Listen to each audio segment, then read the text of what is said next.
incredibly decent to us. And, you know, he spoke about the Beatles, which is something he hasn't done in the past. He said the separation was just too painful. He also does Beatles songs in the concert and on the program tonight. But the breakup happened 20 years ago. 20 years ago. Doesn't seem possible. Yeah, and he said the pain was just too great for a very long time, so now's the first time he's really doing the songs and talking about the Beatles. Bernie, good to see you. Thanks for coming in. Thank you. Bernie Goldberg and Paul McCartney tonight on CBS. We'll be back. I like rich, creamy tasting things. Tape cassette recorder in here. Probably just up there. Oh yeah, I got it. Yeah. But he's got a new album out now, and the critics like it. If there's a fight, I like to fix it. I hate to see things go so wrong. For years, Paul McCartney says, I tried to ignore the past. He pretty much stayed away from Beatles songs after the breakup. Too painful, he says. And my overwhelming feeling was like I'm of no use anymore. My usefulness is gone. Really? Yeah. You know, I just am, what's my use? What do I do now? What am I? You were one of the Beatles, and the Beatles didn't exist it's anymore. Like, yeah, you know, you were one of the Beatles. That was like the frightening bit. You once were. I mean, I didn't get up for a long time. I didn't shave for a long time. I drank a little. Hey, what the hell?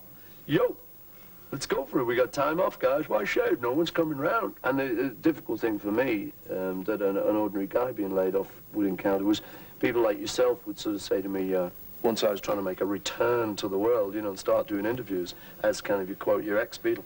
The worst question I really feared was they'd say, Paul, are you happy? And I go, yes. You know, and you felt you were going to break down, lying through your teeth.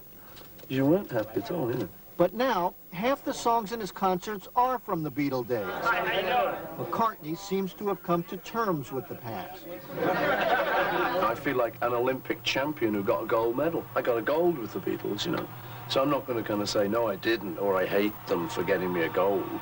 I love them.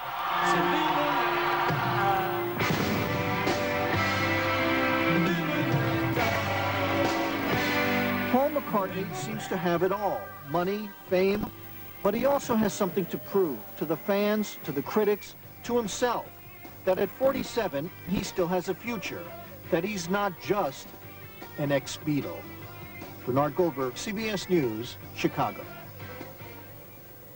Paul McCartney sharing his feelings, playing his songs of yesterday and today in a special edition of 48 Hours. That's coming up on this station tonight at 8, 7 Central and Mountain.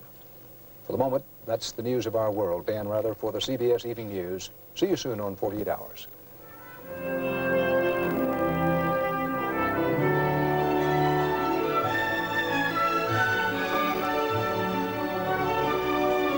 Just kids hoping to make a break out of Liverpool, and it turned into something much more important, really. Tonight on 48 Hours. 1, 2, 3, 4. A special edition, Paul McCartney on tour. Was he was just 17. You know what I mean. John just said, I'm leaving the group, and our jaws just fell. Behind the scenes with a musical legend. The worst question I really feared was they'd say, Paul, are you happy? And I go,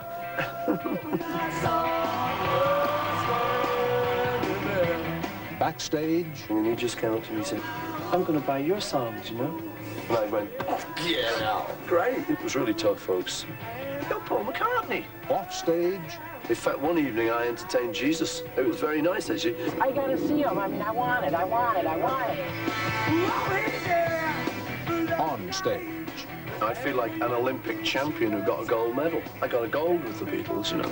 So I'm not going to kind of say, no, I didn't, or I hate them for getting me a gold. I love them.